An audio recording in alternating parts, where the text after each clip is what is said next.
শেষে রাগ সামলাতে না পেরে পায়ের এক পাটি চটি জুতো ওকে ছুঁড়ে মেরেছিলাম।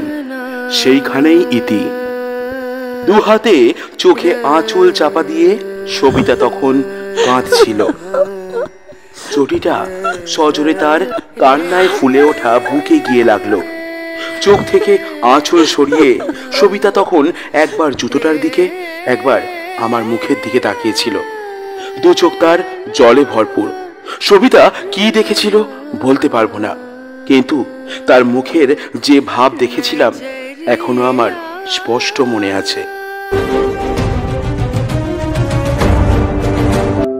নমস্কার, আমি লোকনাথ। গল্প অ্যান্ড ক চ্যানেলে আপনাদেরকে স্বাগত। বিভিন্ন স্বাদের গল্প, প্রবন্ধ এবং উপন্যাস শুনতে আমাদের চ্যানেলটিকে ফলো করুন এবং সাবস্ক্রাইব করে পাশে থাকুন। আজকের গল্প মানিক বন্দ্যোপাধ্যায়ের লেখা বিপত্নিক। কার্তিকের কুয়াশাচ্ছন্ন প্রভাত। ঘুম ভেঙে আমি প্রকাণ্ড একটা হাই তুললাম। কাল রাতে গাঢ় ঘুম হয়েছে। চোখ মেলে ঘরের সিলিংয়ে কালো কড়িকাঠার পাশে একটা টিকটিকিয়ে আবিষ্কার করে খানিকক্ষণ অলস অর্থহীন দৃষ্টিতে সেদিকে চেয়ে রইলাম। আজ রবিবার, ওঠবার তাড়া নেই। আর ঘুমানো যাবে না বটে, কিন্তু চুপচাপ আরো ঘন্টাখানেক বিছানায় পড়ে থাকার কল্পনাতেই প্রচুর তৃপ্তি বোধ করলাম। বিছানার ডান দিকের অংশটা খালি। সবিতা সকালে কখন বিছানা ছেড়ে উঠে যায় আমি কোনোদিনই প্রায় তা জানতে পারি না। আমার ঘুম ভাঙতে ভাঙতে সবিতার বাসন মাজা শেষ হয়ে রান্না চেপে যায়। অত ভোরে কি করে যে মানুষ ওঠে? ভোরবেলায় বিছানায় শুয়ে থাকার আরামটুকু থেকে প্রত্যেক দিন নিজেকে বঞ্চিত করেও সবিতাকে বেশ খুশি দেখতে পাই। মুখ ধুয়ে উঠতে না উঠতে চা জলখাবার এনে দিয়ে সে যে কথাটি বলে তাতে বোঝা যায় রাত্রির অন্ধকার কেটে যাওয়ার পর 1 মিনিট চিত হয়ে জেগে পড়ে থাকার মতো কষ্টকর ব্যাপার সবিতার মতে জগতে আর নেই। ডান হাতটি আলস্য ভাঙার ভঙ্গিতে বিছানার শূন্য অংশে প্রসারিত করে দিলাম। সবিতার অঙ্গের উত্তাপ উবে গিয়ে বিছানা ঠান্ডা হয়ে আছে। হঠাৎ আমার মনে পড়ে গেল কাল রাত্রে সবিতার সঙ্গে ঝগড়া করেছিলাম। এতক্ষণে এই কথাটা একেবারেই ভুলে গিয়েছিলাম। মনে পড়া মাত্র রৌদ্রহীন শীতল প্রভাতে সমস্ত রাত্রিব্যাপী গাঢ় নিদ্রার যে টেনে চলার আনন্দ এক মুহূর্তে শেষ হয়ে গেল। আরামে এলানো অঙ্গ প্রত্যঙ্গ নিজের অজ্ঞাতেই গুটিয়ে সংকুচিত করে নিলাম। কি কটু কলহি কাল আমরা করেছিলাম। কথাটা বিবেচনা করে দেখবার সময় না নিয়ে খুব সংক্ষেপেই নিজেকে জবাব দিলাম, না, ঝগড়া বলি, কলহ বলি, কাল আমি একাই সব করেছিলাম। মাঝে মাঝে ক্ষীণ করুণ প্রতিবাদ করে কাদা ছাড়া সবিতা তাতে আর কোনো অংশগ্রহণ করেনি। কাল আমাদের মধ্যে যে ব্যাপার ঘটেছিল, চাপড়া চাপড়া রং চড়িয়েও তাকে দাম্পত্য কলহ কোনো মতেই বলা যায় না। সবিতাকে কাল আমি করেছিলাম শাসন। মনের মধ্যে তীব্র বিদ্বেষ নিয়ে অত্যন্ত হিংস্রভাবেই ওকে কাল আক্রমণ করেছিলাম। যা মুখে এসেছে অবাধে কাল তাই সবিতাকে বলেছিলাম। যে বিশেষণ যত বেশি রূঢ়, যত বেশি কদর্য মনে হয়েছে, তাই দিয়ে ওকে অভিহিত করে কাল আমার আনন্দ হয়েছে তত বেশি। মেয়েদের একেবারে মর্মে গিয়ে আঘাত করে মানুষের ভাষায় এমন শব্দ যত আছে তার একটিও কাল বোধ হয় ব্যবহার করতে বাকি রাখিনি। শেষে রাগ সামলাতে না পেরে পায়ের এক পাটি চটি জুতো ওকে ছুঁড়ে মেরেছিলাম। সেইখানেই ইতি। দু হাতে চোখে আঁচল চাপা দিয়ে কবিতা তখন কাঁদছিল। চটিটা সজোরে তার কান্নায় ফুলে ওঠা বুকে গিয়ে লাগলো। চোখ থেকে আঁচল সরিয়ে সবিতা তখন একবার জুতোটার দিকে, একবার আমার মুখের দিকে তাকিয়েছিল। দু চোখ তার জলে ভরপুর। সবিতা কি দেখেছিল বলতে পারবো না, কিন্তু তার মুখের যে ভাব দেখেছিলাম এখনো আমার স্পষ্ট মনে আছে। তবু রাত্রে গাঢ় ঘুম হতে বাধা হয়নি। সবিতাকে শাসন করার জন্য না হোক, জুতো খেয়ে তার অবর্ণনীয় মুখভঙ্গি দেখার জন্যেও না হোক, যে কারণে কাল ওরকম খেপে গিয়ে স্ত্রীকে শাসন করেছিলাম সারা রাত কণ্টক শয্যায় তাকে জাগিয়ে রাখার পক্ষে, তাই কি যথেষ্ট ছিল না? এইমাত্র মনের মধ্যে যে নিবিড় শান্তি অনুভব করেছিলাম তা স্মরণ করে অবাক হয়ে গেলাম। স্ত্রীর চরিত্রে সন্দেহ করে যে স্বামী রাত্রে স্ত্রীকে চটি জুতো ছুঁড়ে মারে, সারা রাত অঘরে ঘুমিয়ে সকালে চোখ মেলেই কি করে সে অত আরাম বোধ করে? পৃথিবীতে শীতের আমেজ এসেছে টের পেয়ে উল্লসিত হয়ে ওঠে। ঘুম ভেঙেই আমার অনুতপ্ত হয়ে ওঠা উচিত ছিল। কাল বাড়াবাড়ি করেছিলাম বই কি, নিছক একটা সন্দেহের ওপর অত কাণ্ড করার কোনো সমর্থনই শান্ত মনে কথাটা ভেবে দেখতে গেলে খুঁজে বের করা যায় না। স্ত্রীকে অবশ্য মাঝে মাঝে শাসন করা ভালো, বড় পাজি জাত, কেবল আদর দিলে একেবারে মাথায় উঠে যায়। কিন্তু শাসনের যে একটা মাত্রা থাকা দরকার, এটা অস্বীকার করব কেন? সবিতাকে তো কম ভালোবাসি না। এই যে 10টা থেকে 5টা অবধি আপিসে কলম পিষে মরি, সে কার জন্য? সবিতার জন্য নয় কি? ওর ভালোর জন্যই ওকে মাঝে মাঝে শাসন করা প্রয়োজন। কাল কিছু না বলে চুপ করে থাকলে শেষ পর্যন্ত ওরই তো ক্ষতি হতো। নিজের ভালো মন্দ মানুষ সব সময় বুঝতে পারে না, বিশেষত মেয়ে মানুষ। ভুল ত্রুটি দেখিয়ে দিলে, ভুল সংশোধনের জন্য একটু বকলে তাতে ওদের মঙ্গলই হয়। কিন্তু অতটা না করলেই হতো।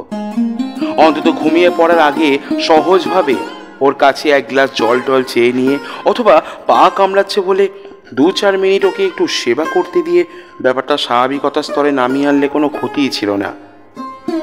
পাশ ফিরলাম, তাকিয়ে দেখি সবিতাকে ছুঁড়ে মারা জুতোর পাটিটা কাল রাত্রে যেখানে পড়েছিল সেইখানেই এখনো পড়ে আছে। মনে হলো এতক্ষণে আমার যেন সত্য সত্যি একটু অনুতাপ হচ্ছে, কিন্তু সান্ত্বনা খুঁজে নিতেও দেরি হলো না। যা হবার হয়ে গিয়েছে।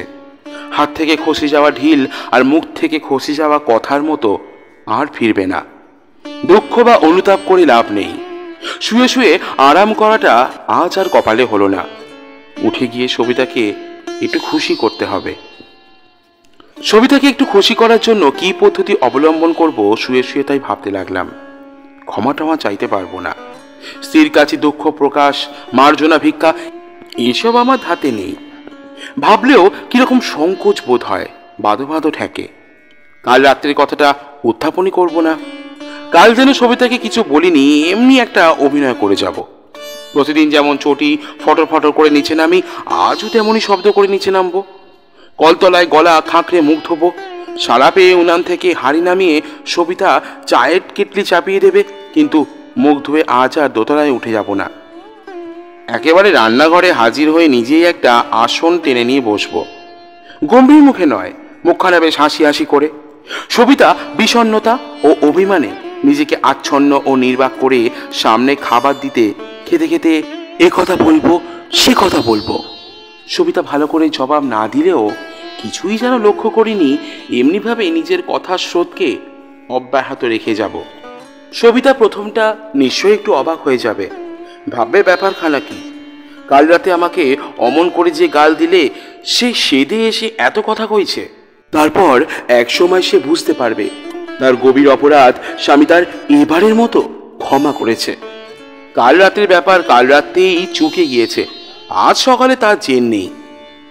এটা বুঝতে পেরে সবিতাও ক্রমে ক্রমে সহজভাবে কথা বলতে আরম্ভ করবে।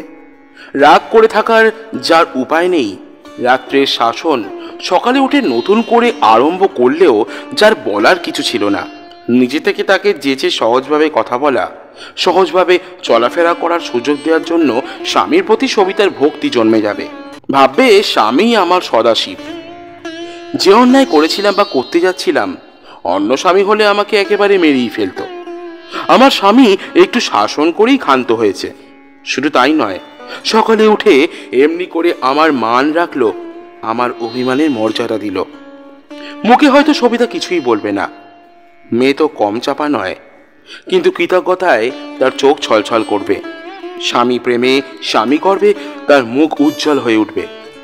স্বস্তি ও আনন্দ তার গৃহকর্মের সুচারু সম্পাদনায় স্পষ্ট রূপ নিয়ে ফুটে উঠবে। উঠে বসলাম। অনুতাপ মিলিয়ে গিয়ে মন এখন খুশি হয়ে উঠেছে। কাল রাত্রে সবিতাকে তার প্রাপ্যের যতটুকু অতিরিক্ত শাসন করেছি, আজ তার 3 গুণ সোহাগ ফিরিয়ে দেব। যে সোহাগ করে, শাসনও তো সেই করে। একটি মাত্রা ছাড়িয়ে গেলে অন্যটি বেশি মাত্রায় দিলে ক্ষতিপূরণ হয়েও কিছু লাভ থাকতে কোনো বাধা নেই। সবিতার আজ লাভের কপাল। এক পাটি চটি পায়ে দিয়ে ন্যাংচাতে ন্যাংচাতে সবিতাকে ছুঁড়ে মারা ছড়িটা অন্য পায়ে লাগালাম। বাঁয়ে সবিতার ড্রেসিং টেবিল, আয়নাটা কুয়াশায় ম্লান হয়ে আছে। সবিতার এই বিলাসিতার ব্যবস্থা করেছি আমি।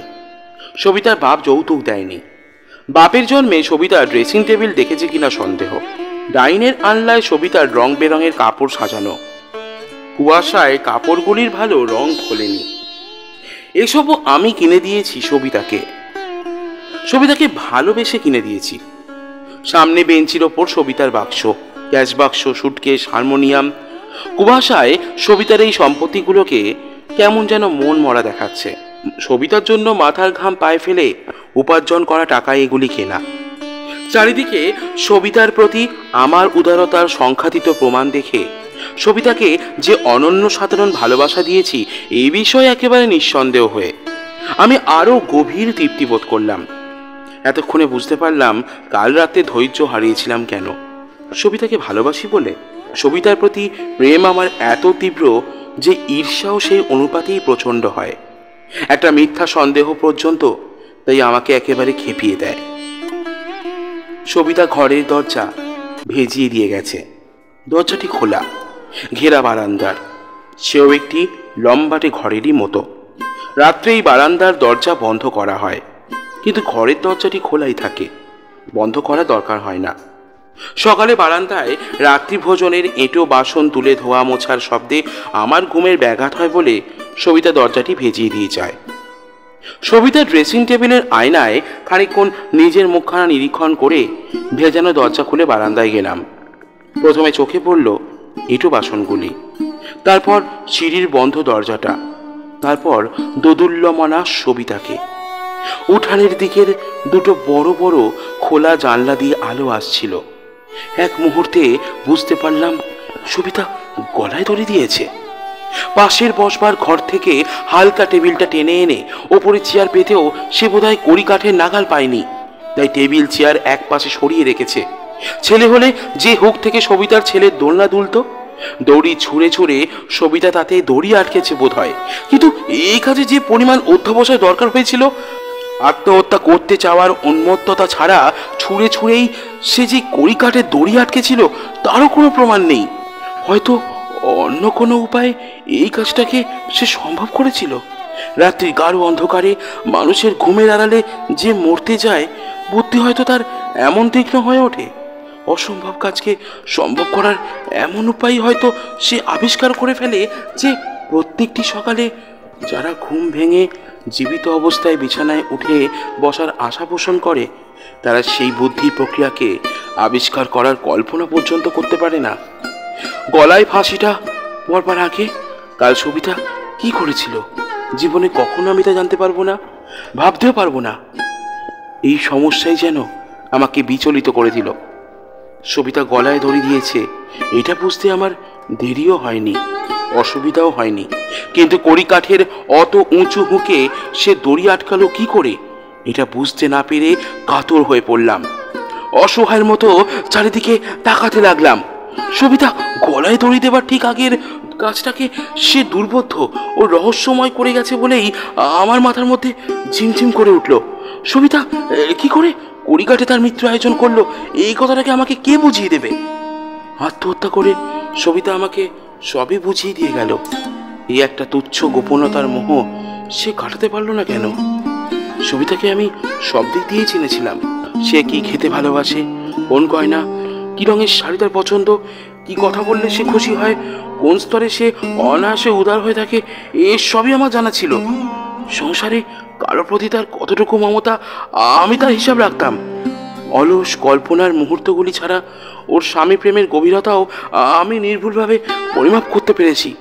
সবিতা ছিল আমার অতি জানা, অতি চেনা বউ।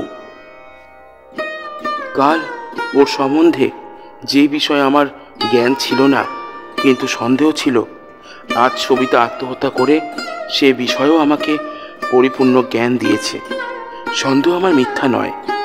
এই সত্য প্রকাশ করে যেতে গলায় সবিতা দড়ি দিয়েছে বলে আমার দুঃখ নেই, কিন্তু দড়িটা হুকে সে আটকালো কি করে? শুনছিলেন মানিক বন্দ্যোপাধ্যায়ের লেখা গল্প বিপদনিক। গল্প পাঠে ছিলাম আমি লোকনাথ। বিভিন্ন স্বাদের গল্প, প্রবন্ধ এবং উপন্যাস শুনতে আমাদের চ্যানেলটিকে ফলো করুন এবং সাবস্ক্রাইব করে পাশে থাকুন। দেখা হচ্ছে আপনাদের সাথে আরও একটি গল্প নিয়ে। ভালো থাকবেন আপনারা সবাই।